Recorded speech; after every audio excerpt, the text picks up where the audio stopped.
definite plot to assassinate the President of the United States was foiled today.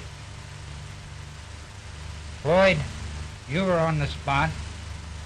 You shot one of these assassins. Tell me just what happened. One of the men went by our post on the east side of the Blair House, Chief, and when he was about 10 feet away from Officer Birdsell, he pulled his gun and started shooting at the officer. Officer Davidson and I immediately pulled our guns and started shooting. When we first came in after Roosevelt died, this guy had the ability to move.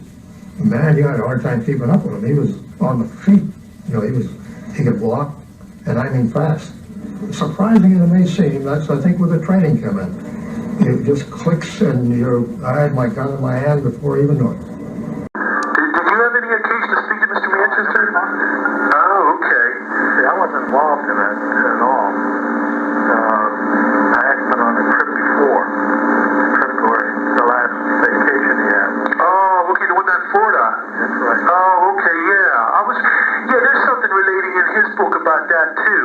Supposedly, he makes it out like President Kennedy was real authoritarian and ordered the men off the back of the limousine. Well, that's not true. I didn't think that was either. Yeah, Rufus Youngblood, it was one of the things he told me. He says that don't believe Manchester or Bishop. It's very disheartening for being a young researcher looking at books and trying to sift out what's fact and what's not. And the years, this is all becoming history now, and it's very discouraging to find certain things that are printed aren't true.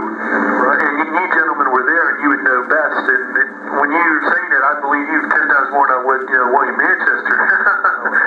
Yeah. Oh, well, you were there. That's the problem. But the most alarming thing about this is, sir, is he quotes you in the book, but you're not interviewed in the book in the back section. Oh, yeah. He says that supposedly President Kennedy told you, I'm quoting, keep those Ivy League charlatans off the back of the car. That doesn't sound like... Okay. Boy. I tell you, this is amazing. I didn't think so either, because it was gracious enough to indicate all his interviews at the back section of the book, but your name wasn't there. Something, how could he get a direct quote from a gentleman he never spoke to? I never told him that. Yeah. Hey, repeated where President Kennedy told the agents, I guess yourself and other people, get these men off my limousine, don't do this. No, it's not true. Okay. Not true. He's a very nice man. Yeah, it never interfered with us at all. Did you have any occasion to speak to Mr. Manchester? Oh, okay. See, I wasn't involved in that at all. I had been on the trip before. Trip where the last vacation he had. Oh, okay, the one in Florida. Oh, okay, yeah. There's something relating in his book about that, too. Supposedly, he makes it out like President Kennedy was real authoritarian and ordered the men off the back of the limousine. Well, that's not true. I didn't think that was either. Yeah, Rufus Youngblood, it was one of the things he told me. He says that don't believe Manchester or Bishop. It's very disheartening for being a young researcher looking at books and trying to sift out what's fact and what's not. And years, this is all becoming history now, and it's very discouraging to find certain things that are printed aren't true. Right. And you gentlemen were there, and you would know best. And when you were saying that, I believe you 10 times more than I would, William Manchester. Yeah. Oh, well, you were there. That's the problem. But the most alarming thing about this is, sir, is he quotes you in the book, but you're not interviewed in the book in the back section. Oh, yeah. He says that supposedly President Kennedy told you, I'm quoting, keep those Ivy League charlatans off the back of the car. That doesn't sound like... Okay. Boy. I tell you, this is amazing. I didn't think so either, because it was gracious enough to indicate all his interviews at the back section of the book, but your name wasn't there.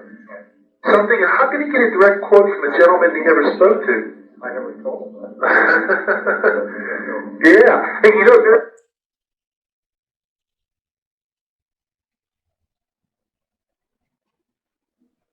Oh, okay.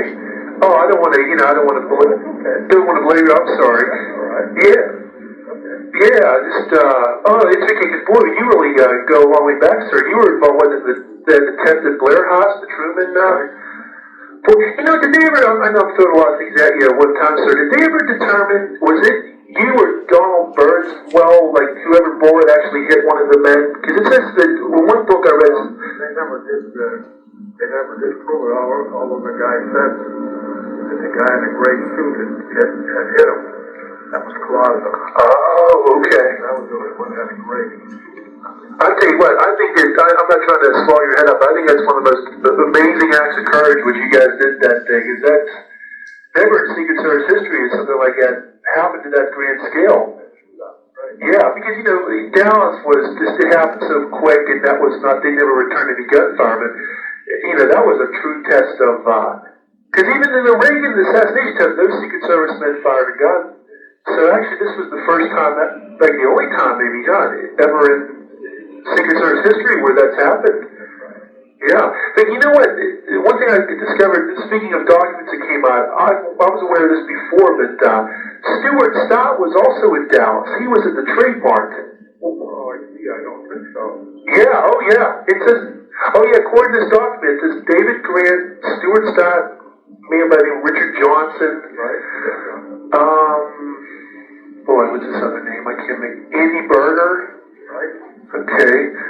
It has Dennis Halterman, but it's scratched out. That's right. He passed away. Oh, okay. Yes, these documents came out piecemeal, and they're really hard to read. How he passed away. Actually, I got it back in the there. Although I should know he was there because he died shortly thereafter. Were you involved in any of the planning of the Texas trip? Did you, Well, no, I was involved in that, yeah. Oh, okay. Did you at least, give out assignments and so forth? Okay. Because, I guess TMD, so I'm finding this out because in this less than 5 minutes of conversation, you've knocked out a lot of stuff that's printed. I was not taking it as the gospel, but I know other people have. I can't tell you how many times I've seen it repeated where President Kennedy told the agents, I guess yourself and other people, get these men off my limousine, don't do this. That's true. Okay. That's true. Very nice man. Yeah, it's... Never interfered with us at all. That's what I thought. They also said that, that at the time, you might remember this, that supposedly Mr. Truman, that he was one of the toughest to secure because his Monday morning walks. Oh, isn't it? Oh, okay, because they said that was like a security man's nightmare because after a while it was like people were starting to become aware that he went on Monday morning walks. Oh, okay. Oh, that's interesting. Yeah. Oh, I didn't know that. Okay. Well, basically, one final question. Did you know about supposedly this In the Line of Fire movie is supposed to be the dramatization of Clint Hill? Did you know about that? No, I didn't know that. Yeah, supposedly this movie, it's played by Clint Eastwood. It's supposed to be like Oh, is that right? composite character of Clint Hill 30 years later. I didn't know that. Yeah. That's pretty interesting because when I saw the movie, I could see there was references to Dallas and some other things, and it was pretty. Because in the movie, he says that he went on to guard Mrs. Kennedy, and that's exactly what Clint Hill did. Right. And then it also makes mention of Spiro Agnew, and I checked in one of the books, and sure enough, he guarded Spiro Agnew during when he was vice president. Yeah. Yeah, so I guess to summarize, it's very tough for young people, historians, whatnot, to check these documents. It's a shame because unless you speak to the principals, there's these. I get tickets from your reaction, so that you weren't aware of some of these things in print time. Well, see, for years I haven't read any of this stuff because I know it's all crap. That about sums it up. Yeah, very good. Okay, well, hey, I appreciate your time, sir. You really cleared up a lot of mysteries. I'm glad to have everything clarified here. Great. All right, so hey, take care now. I will. Thanks.